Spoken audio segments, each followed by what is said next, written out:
বাবা, ও বাবা, এ হতাচারা কি হয়েছে? চলো কুরবানির হাটে গিয়ে গরুগুলা বিক্রি করে আসি। এ হতাচারা কি বলছিস? গরু হচ্ছে আমাদের মা, আমরা কি আমাদের মাকে ওই মুসলমানদের হাতে বিক্রি করে দিব? তাহলে গরুর গলায় রুচি কেন?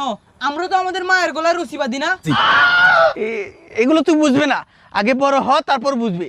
গরু হচ্ছে আমাদের রুহানি মা। কোথায় যাচ্ছিস? এই হতাচারা, তুই গরুর পাশায় শাড়ি পরাচ্ছিস কেন?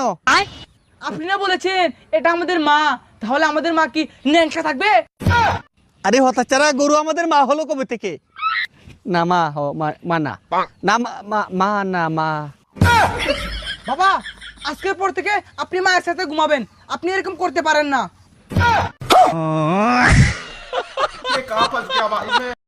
বাবা, ও বাবা, এ হতাচারা কি হয়েছে? চলো কুরবানির হাটে গিয়ে গরুগুলা বিক্রি করে আসি। এ হতাচারা কি